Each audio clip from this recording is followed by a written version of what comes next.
अगर बैंक को लोन नहीं चुकाया तो क्या होगा?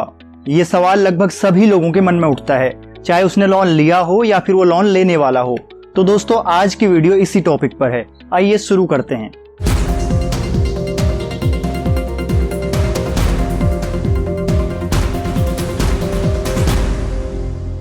दोस्तों अगर आपने किसी बैंक से लोन लिया और उसे टाइम पर नहीं चुकाया या फिर आपकी इकोनॉमिक कंडीशन ऐसी हो गई है कि आप उसे चुका नहीं सकते, तो बैंक आपके खिलाफ क्या कर सकता है या बैंक के पास इसके खिलाफ क्या अधिकार हैं, ये इस बात पर निर्भर करता है कि आपने कौन से प्रकार का लोन लिया है या आपने किस प्रकार का लोन लिया है। इसीलिए सबसे पहले हम जानते हैं कि लोन कितने प्रकार के होते हैं।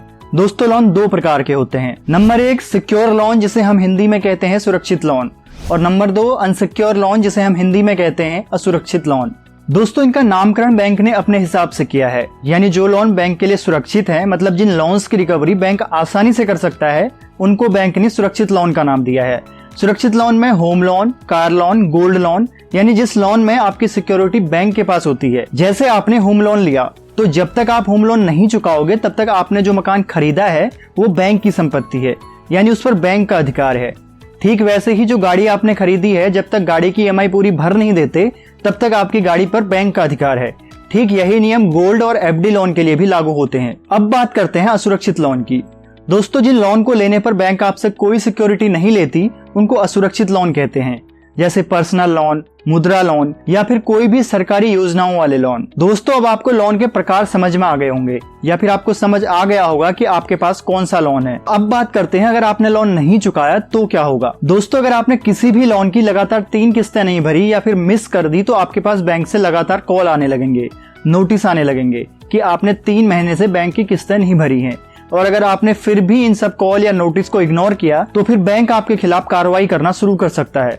अब सवाल उठता है कि बैंक क्या क्या कार्रवाई कर सकता है। दोस्तों अगर आपने बैंक से सुरक्षित लोन लिया है, यानी होम लोन, कार लोन या गोल्ड लोन आदि, तो बैंक आपके खिलाफ 2 कार्रवाइयां कर सकता है। पहली कार्रवाई तो ये कि बैंक आपका सिविल रिकॉर्ड खराब कर सकता है, जिसके बाद आपको भविष्य में किसी भी बैंक से लोन नहीं मिल पाएगा। अब ये होता कैसे है? दोस्तों सिविल एक बहुत पुरानी कंपनी है जिसका काम हमारा बैंक रिकॉर्ड को स्टोर करने का है। हम जब भी बैंक से कोई लोन लेते हैं तो बैंक तुरंत हमारी डिटेल सिविल कंपनी को भेज देता है। उसके बाद जब हम लोन टाइम से चुका देते हैं तब भी बैंक सिविल कंपनी को बता देता है कि लोन इनके द्वारा टाइम पर चुका दिया गया है। तो सिविल कंपनी हमारा रिकॉर्ड अच्छा कर देती है, जिससे हमें भविष्य में बड़ी आसानी से लोन मिल जाता है। लेकिन जब हम लोन नहीं चुका पाते तो बैंक सिविल कंपनी को बता देता है कि इस व्यक्ति ने लोन नहीं चुकाया, तो सिविल में हमारा रिकॉर्ड खराब हो जाता है, जिसके बाद हमको पूरी लाइफ किसी भी बैंक से लोन नहीं मिल पाता और हो सकता है कि भविष्य में हमारे बच्चों को भी लोन मिलने में परेशानी हो। और दूसरी कार्रवाई बैंक ये करेगा कि आपने लोन लेकर जो भी चीज खरीदी है, चाहे घर खरीदा हो या गाड़ी खरीदी हो, उसको बैंक कानूनी प्रक्रिया करके नीलाम कर देता है और इसको बेचकर जो भी पैसा मिलता है उससे बैंक अपना पैसा रिकवर कर लेता है। अब बात करते हैं अगर आपने असुरक्षित लोन लिया है और उसे नहीं चुकाया तो तब क्या हो सकता है।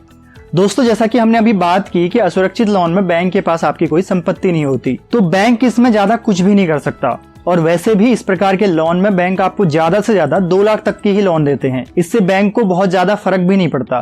तो बैंक इसमें ज्यादा से ज्यादा आपका रिकॉर्ड सिविल कंपनी को दे देती है। उसके बाद इसमें भी आपको पूरी जिंदगी किसी भी बैंक या संस्था से लोन नहीं मिलता और ना ही आपके बच्चों को भविष्य में लोन मिल पाएगा। तो दोस्तों अब आपको पता चल गया होगा कि बैंक आपके खिलाफ क्या कार्रवाइयां कर सकता है। लास्ट में मेरी आप सब लोगों से यही रिक्वेस्ट है कि पहले तो हमें लोन लेना ही नहीं चाहिए, लेकिन अगर कोई रास्ता ना हो तो लोन लेकर उसे जरूर चुकाएं, क्योंकि लोन ना चुकाकर आप पूरे देश के आम लोगों को नुकसान पहुंचा रहे हैं। आप सोचिए ना, अगर हर कोई लोन लेकर उसे चुकाएगा ही नहीं तो बैंक का सभी लोगों पर से भरोसा उठ जाएगा और किसी जरूरतमंद को भी लोन मिलने में परेशानी होने लगेगी।